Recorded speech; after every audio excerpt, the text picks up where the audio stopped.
Lottery മോഷണത്തിൽ സമഗ്ര അന്വേഷണം വേണമെന്ന് എം.വി. ജയരാജൻ. ലോട്ടറി തട്ടിപ്പുകൾ വ്യാപകമാകുന്നത് ഗൗരവമായി കാണണം. ഏജന്റുമാർക്ക് കമ്മീഷൻ കുറച്ചതിനെതിരെ ശക്തമായ പ്രക്ഷോഭം lottery agents and sellers federation CITU-വിന്റെ നേതൃത്വത്തിൽ സംഘടിപ്പിക്കുമെന്നും ജയരാജൻ കണ്ണൂരിൽ പറഞ്ഞു. ലോട്ടറി ടിക്കറ്റുകളുമായി ബന്ധപ്പെട്ട് വ്യാപക തട്ടിപ്പുകൾ നടക്കുന്നതായി lottery agents and sellers federation CITU സംസ്ഥാന പ്രസിഡന്റ് എം.വി. ജയരാജൻ പറഞ്ഞു. തട്ടിപ്പുകളെക്കുറിച്ച് പ്രത്യേക സംഘം അന്വേഷിക്കണം. അതീവ ഗൗരവമായ മറ്റൊരു പ്രശ്നം പുതുതായി കേരളത്തിൽ കാണുന്നത് ഓൺലൈൻ ലോട്ടറി, എഴുത്ത് ലോട്ടറി, ഒറ്റ നമ്പർ ലോട്ടറി എന്നിവ പലയിടങ്ങളിലും നടന്നു വരുന്നത്. അത് കർശനമായി തടയണം. അതിന് ഇന്ന് നിലവിലുള്ള നിയമത്തിൽ പര്യാപ്തമായ വ്യവസ്ഥയില്ല. പുതിയ വ്യവസ്ഥകളോടുകൂടി നിയമം കൊണ്ടുവരണം.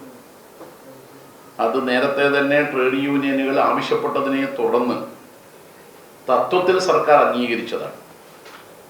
ഇനിയും താമസിച്ചുകൂടാ. ഇത് സംബന്ധിച്ചൊരു സമഗ്രമായ അന്വേഷണം പ്രത്യേക അന്വേഷണ സംഘത്തെ ചുമതലപ്പെടുത്തിക്കൊണ്ട് സർക്കാർ നടത്തണം. ലോട്ടറി ഓഫീസിൽ നിന്ന് സമ്മാനാർഹമായ ടിക്കറ്റുകളടക്കം മോഷണം പോയ സംഭവമുണ്ടായിട്ടുണ്ട്. ഇതിൽ ബന്ധപ്പെട്ട ഉദ്യോഗസ്ഥർക്കെതിരെ നടപടി വേണമെന്നും എം.വി. ജയരാജൻ ആവശ്യപ്പെട്ടു. സമ്മാനാർഹമായ ലോട്ടറി ടിക്കറ്റിൻ്റെയും വിൽപ്പന നടത്താത്ത ലോട്ടറി ടിക്കറ്റിൻ്റെയും ലോട്ടറി ഓഫീസുകളിൽ സൂക്ഷിച്ചിരുന്നത് മോഷണം പോയത് കേരളത്തിൽ ആദ്യത്തെ സംഭവമാണ്.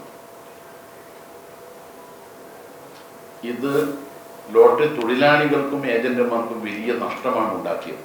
അതുകൊണ്ട് ഞങ്ങൾ ആവശ്യപ്പെടുന്നത് സാധാരണ ചെയ്യാറ് ഈ സമ്മാനാർഹമായ തുക ഏജന്റും വിൽപ്പനക്കാരനും സമ്മാനം നേടിയ ആളുകൾക്ക് കൊടുത്താലും ഈ ടിക്കറ്റ് ലോട്ടറി ഓഫീസിൽ ഹാജരാക്കിയാൽ അതിന് തത്തുല്യമായ ടിക്കറ്റാണ് ഏജന്റിനും വിൽപ്പനക്കാർക്കും കൊടുക്കുന്നത്.